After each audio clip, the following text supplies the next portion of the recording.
So 1 2 3 4 down నుంచి up, మళ్ళీ half, మళ్ళీ సైడ్, మళ్ళీ అప్, మళ్ళీ సైడ్.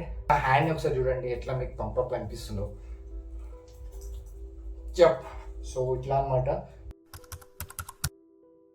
సో హలో గైజ్ అందరికీ. సో అందరిట్లో మళ్ళీ సో ఈరోజు కంటెంట్ వచ్చేసి ఏంటంటే ఫుల్ బాడీ వర్కౌట్ అనమాట. సో ఈ రెసిస్టెంట్ ట్యూబ్ అండ్ విత్ ఎటువంటి ఎక్విప్మెంట్స్ లేకుండా మీరు ఎలా ఫుల్ బాడీ వర్కౌట్ చేయగలుగుతారో దాని గురించి అయితే కంప్లీట్గా ఎక్స్ప్లెయిన్ చేస్తున్నాను. ఈచ్ అండ్ ఎవ్రీ స్టెప్ని మీరు డెఫినెట్లీ చూసేయండి స్కిప్ చేయకుండా. సో ఫస్ట్ వన్ వచ్చేసి చెస్ట్ నుంచి స్టార్ట్ చేద్దాం. సో చెస్ట్ వర్కౌట్ ఏంటంటే సో చాలా వరకు పుషప్ అంటేనే కామన్గా తెలుసు చెస్ట్ వర్కౌట్కి. సో ఈరోజు ఈ రెసిస్టెంట్ ట్యూబ్ని యూజ్ చేసి మీరు చెస్ట్ వర్కౌట్ ఎలా చేయగలుగుతారో చెప్పబోతున్నాను. సో ఫస్ట్ థింగ్ వచ్చేసి సో ఈ రెసిస్టెంట్ ట్యూబ్ మిడిల్ పార్ట్ ఏదైతే ఉంది కదా, సో ఈక్వల్ లెవెల్లో మీ ఆ లెగ్ని సపోర్ట్గా తీసుకొని కింద ప్లేస్ చేసి సో ఈ యాంగిల్లో ప్లేస్ చేసి సో ఫ్రంట్ రైజెస్ అనమాట. ఫ్రంట్ రైజెస్ ఆల్టర్నేటివ్ ఉండాలి సింగిల్ హ్యాండ్స్కి. సో అది మీ హ్యాండ్ రైట్ హ్యాండ్ అనేది లెఫ్ట్కి మూవ్ అవ్వాలి, లెఫ్ట్ హ్యాండ్ అనేది రైట్కి మూవ్ అవ్వాలి. సో నేను చేస్తున్నా చూడండి. సో కాన్సన్ట్రేషన్గా చూడండి. సో 1 2 3 4 5. సో నేను చేసేటప్పుడు నా చెస్ట్ మూవ్మెంట్ని కూడా చూడండి అండ్ నా హ్యాండ్ మూవ్మెంట్ని కూడా చూడండి. సో మీరు ఎప్పుడైతే ఈ వర్కౌట్ చేస్తారో మీ చెస్ట్కి చాలా మంచి పంపప్ అయితే ఇస్తుంది. సో ఇది షోల్డర్ వర్కౌట్కి కూడా పనికి వస్తుంది. బట్ ఏమంటారు చెస్ట్ వర్కౌట్ చేసేటప్పుడు మ్యాక్సిమం షోల్డర్ వర్కౌట్కి అయితే అసలు ఇన్వాల్వ్ అవ్వకూడదు. సో అందుకని నా ఈచ్ అండ్ ఎవ్రీ మూవ్మెంట్ని సో మీరు చూడండి. సో చెస్ట్కి మాత్రమే పంపప్ ఇచ్చేటట్టు మీ మూవ్మెంట్ ఉండాలి. యప్. సో ఇట్లా అనమాట.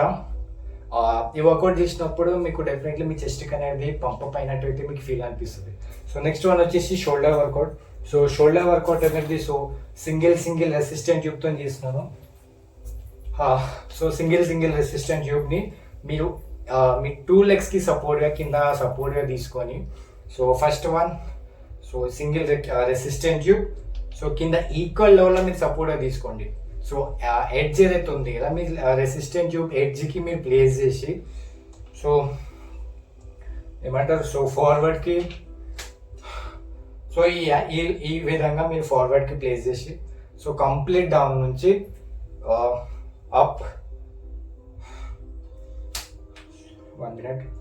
సో కంప్లీట్ డౌన్ నుంచి అప్, మళ్ళీ హాఫ్, మళ్ళీ సైడ్, మళ్ళీ అప్, మళ్ళీ సైడ్. మీ హ్యాండ్ ఇట్లా ట్విస్ట్ ఏం చేయకండి, సేమ్ అదే పొజిషన్లో మాత్రమే తీసుకురండి. మళ్ళీ నార్మల్ పొజిషన్కి వచ్చి మళ్ళీ అప్ రండి, మళ్ళీ కంప్లీట్ డౌన్, మళ్ళీ రిపీట్ చూడండి. First one up, front rise, తర్వాత హాఫ్, మళ్ళీ సైడ్ రైజ్, మళ్ళీ హాఫ్, మళ్ళీ ఫ్రంట్ రైజ్, మళ్ళీ కంప్లీట్ డౌన్. సో కన్ఫ్యూజన్ ఉంటుంది బట్ మీరు ఎప్పుడైతే చేస్తారో మీకు అలవాటు అయిపోతుంది అనమాట, అర్థమైపోతుంది. సో మళ్ళీ చేసినా చూడండి. సో షోల్డర్ లెవెల్లోనే మీ హ్యాండ్స్ రేజ్ చేయండి, మీ షోల్డర్కి మంచి ఎఫెక్ట్ చూపించేటట్టు. ఫస్ట్ అప్, మళ్ళీ హాఫ్, మళ్ళీ సైడ్ రైజ్, మళ్ళీ హాఫ్, మళ్ళీ ఫ్రంట్కి తీసుకురండి, మళ్ళీ ఫ్రంట్ రైజ్ చేయండి, కంప్లీట్ డౌన్. యప్. సో ఇది 12 రెపిటేషన్ చేయండి. ఒక్కొక్క సెట్ 3 సెట్ చేయండి, 12 రెపిటేషన్ చేయండి. ఎందుకంటే 12 సెట్స్ అంటే 12 సెట్స్ ఉంటాయి అనమాట. సారీ 6 నాకు కన్ఫ్యూజన్ అవుతుంది, సారీ. సో 3 సెట్ల 12 రెపిటేషన్స్ ఉంటాయి. సో 12 రెపిటేషన్స్ మీరు 3 సెట్స్ కంపల్సరీ చేయండి. మీ ఈచ్ అండ్ ఎవ్రీ మజిల్కి పంపప్ అయితే ఇస్తుంది. సో నెక్స్ట్ వన్ వచ్చేసి బైసెప్ వర్కౌట్ చెప్తున్నాను చూడండి. సో బైసెప్ వర్కౌట్ అనమాట. సో మ్యాక్సిమం రెసిస్టెంట్ చెప్తాను, బైసెప్ వర్కౌట్ చాలా వరకు ఉంటాయి. సో దాంట్లోనే ఒక వర్కౌట్ అయితే చెప్పబోతున్నాను. సో ఈసారి ఓన్లీ సింగిల్ లెగ్ని మీ యొక్క ఏమంటారు సో ఇది ఏదైతే రెసిస్టెంట్ ట్యూబ్ ఉంది కదా, ఓన్లీ ఈ మిడిల్ లెవెల్లో ఓన్లీ ఒకటే లెగ్ని పెట్టండి. సో ఎప్పుడైతే మీరు రైట్ హ్యాండ్ని మూవ్ చేస్తున్నారో రైట్ లెగ్ లోపలనే ఇది పెట్టండి. సో ఈ మిడిల్ పార్ట్ని సపోర్ట్గా సో ఓన్లీ సింగిల్ హ్యాండ్ మాత్రమే మీరు రేజ్ చేయండి అనమాట, సైడ్ రేజెస్ అనమాట. సో 1 2 3. సో నా హ్యాండ్ ఒకసారి చూడండి ఎట్లా మీకు పంపప్ అనిపిస్తుందో. జప్. సో ఇట్లా అనమాట. సో ఫస్ట్ సింగిల్ హ్యాండ్ అనమాట ఇది. సో అప్పుడే మీకు మంచి పంపప్ అయితే ఇస్తుంది. సో నార్మల్గా బిగినర్స్కి అయితే చాలా వరకు కష్టం ఉంటుంది, బట్ ఎప్పుడైతే మీరు చేస్తూ ఉంటారో మీకు డెఫినెట్లీ అలవాటు అయిపోతుంది, మీకు చాలా మంచి పంపప్ అయితే ఇస్తుంది.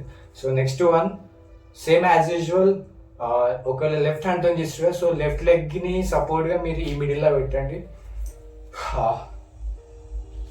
సో పెట్టిన తర్వాత మళ్ళీ సైడ్ రేసెస్ 1 2 3 4 5 6 మీ చెస్ట్ లెవెల్కి పైకి ఇవ్వాలన్నమాట. ఇది మీరు ఏదైతే పట్టుకొని ఉన్నారు కదా సపోర్ట్గా, సో హ్యాండిల్, సో అది ఏదైతే ఉంది మీ ఆపోజిట్ చెస్ట్కి రేజ్ చేయాలి. యా, కాన్సన్ట్రేషన్ చాలా మంచిగా ఇస్తుంది అనమాట. సో నెక్స్ట్ వన్ వచ్చేసి లెగ్ అనమాట. సో లెగ్ వర్కౌట్లో చాలా వరకు వేరియేషన్స్ ఉంటాయి. ఇది ఎంటీ అంటే ఎటువంటి ఎక్విప్మెంట్స్ లేకుండా నేను చేస్తున్నాను. సో కంప్లీట్గా చూడండి. సో అలా చాలా వరకు ఎగ్జాంపుల్స్ ఉంటాయి. సో ఫస్ట్ వన్ వచ్చేసి లంజెస్ అనమాట. సో లంజెస్కి ఏంటంటే నార్మల్గా ఎప్పుడైతే మీరు వర్కౌట్ చేస్తారో without any kind of equipments లేకుండా మీరు ఎప్పుడైతే ఇది వర్కౌట్ చేసారో లెగ్కి, సో చాలా మంచిగా మీకు థైస్ మీద చాలా వరకు పంపప్ ఇస్తుంది. సో నేను ఇక్కడ వర్కౌట్ చేసి చూపిస్తున్నాను. సో మీకు ఇక్కడ కనిపించకపోవచ్చు, నేను సైడ్కి ఫుల్గా వీడియో అయితే పెడతాను. లంజెస్ ఏ విధంగా చేస్తారో, మీకు ఎటువంటి పంపప్ ఇస్తారో. సో ఫస్ట్ వన్ వచ్చేసి మీ లెగ్ని షోల్డర్ లెవెల్లో ప్లేస్ చేసి, సో షోల్డర్ లెవెల్లో ప్లేస్ చేసిన తర్వాత ఏమంటారు మీ ఏదో ఒక లెగ్ని ఫార్వర్డ్కి మూవ్ చేయండి. సో హిప్ కాడ మీరు సపోర్ట్గా పెట్టుకొని మీ హ్యాండ్స్ని. సో 1, మళ్ళీ బ్యాక్ రండి, మళ్ళీ ఇంకొక లెగ్ని మూవ్ చేసి 2, మళ్ళీ బ్యాక్, మళ్ళీ ఇంకొక 3 back, 4 back, 5 back, 6 back. Yup. So ఎప్పుడైతే ఈ వర్కౌట్ చేస్తే కదా మీరు, మీకు ఏమంటారు థైస్కి మంచి కాన్సన్ట్రేషన్ ఇస్తుంది. అండ్ మీ యొక్క గ్లిట్స్ ఏవైతే ఉన్నాయి కదా వాటికి మంచి పంపప్ ఇచ్చి మజిల్ అనేది డెఫినెట్లీ బ్రేక్ చేస్తాను అనమాట. నేను సైడ్కి పెడతాను, ఇక్కడ అంత స్పేస్ లేదు కాబట్టి మీకు అంత కనిపే కూర్చొని నేను సైడ్కి పెడతాను. సో కంప్లీట్గా ఎట్లా ఈ వర్కౌట్ చేస్తారు. సో నెక్స్ట్ వన్ వచ్చేసి బ్యాక్ వర్కౌట్ అనమాట. సో బ్యాక్ వర్కౌట్ అనేది రెసిస్టెంట్ ట్యూబ్తో చేస్తున్నాను. సో రెసిస్టెంట్ ట్యూబ్లో మ్యాక్సిమం చూడండి ఒక 5 ట్యూబ్స్ వస్తుంది మొత్తం సెట్లా. సో మీరు ఒక 2 ట్యూబ్స్ని మీరు ఈ బ్యాక్ వర్కౌట్ చేయండి. ఒకవేళ ఎటువంటి వర్కౌట్ అలవాటు లేని వాళ్ళు ఎవరైతే ఉంటాయి కదా వాళ్ళకి 1 or 2 మాత్రమే ఎక్కువ ఉంటుంది, బికాజ్ చాలా పెయిన్ ఇస్తుంది అనమాట. సో ఫస్ట్ థింగ్ వచ్చేసి, సో మీ లెగ్కి మిడిల్ లోపల సపోర్ట్గా తీసుకోండి ఫస్ట్ ఆఫ్ ఆల్. సో తీసుకున్న తర్వాత సో నార్మల్గా ఈ యాంగిల్ ఎప్పుడైతే మీరు పెడతారో కొంచెం లైట్గా బెండ్ అవ్వండి ఇట్లా. సో లైట్గా బెండ్ అయ్యి మీ హ్యాండ్ ఇట్లా ఈ పొజిషన్లో మీరు ప్లేస్ చేసి, సో కంప్లీట్గా ఏమంటారు మీరు ఫ్రంట్ వైపు చూస్తూ బ్యాక్ మాత్రమే మీకు పంపప్ ఇచ్చినట్టు. 1 2 ఎక్కువ వరకు మీరు రేజ్ చేయకండి. మీకు ఎంతవరకు స్టెబిలిటీ ఉంటే, మీకు ఎంతవరకు కంఫర్టబుల్ ఉంటే అంతవరకే రేజ్ చేయండి. సో 1 2 3 4 మీకు పంపప్ ఇస్తున్నట్టు మీకు ఫీల్ అవ్వాలి. మా బ్యాక్కి మాత్రమే పెయిన్ అవ్వాలి. అప్పుడే మీరు వర్కౌట్ చేసేది కరెక్ట్ అని మ్యాక్సిమం అనిపిస్తుంది. మీకు బ్యాక్ పెయిన్ వస్తుంది, మీకు వర్కౌట్ కరెక్ట్ చేసినట్టు అర్థం. యా.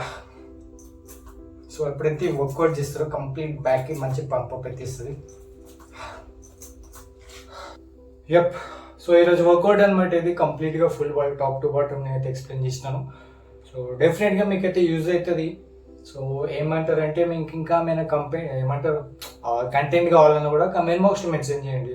బికాజ్ నా ఛానల్ మొత్తం ఈ మధ్య డౌన్ అయిపోతుంది, ఎందుకు అర్థమవుతలేదు. నేను ప్రతి వీడియోలో చాలా వరకు ఎక్స్ప్లెయిన్ చేస్తున్నా, ఇంట్రెస్టింగ్ అనిపిస్తుందో లేదంటే ఇన్ఫర్మేటివ్ లేదో అర్థమవుతలేదు. బట్ చూసే వాళ్ళకి ఒకవేళ ఏమైనా కంటెంట్ కావాలన్నా ఏమైనా రెక్టిఫై చేసుకోవాలన్నా కూడా కమెంట్ బాక్స్లో మెన్షన్ చేయండి. ఆబ్వియస్లీ నేను చాలా వరకు అయితే నేను ట్రై చేస్తూనే ఉన్నాను. So I'm giving my best. So next వీడియోలో కలుద్దాం. సో కంప్లీట్గా మీకు ఫుల్ బాడీ వర్కౌట్ ఎక్స్ప్లెనేషన్ అయితే ఇచ్చినాను. సో ఇక నెక్స్ట్ వీడియోలో కలుద్దామా. చలో బాయ్ అందరికీ.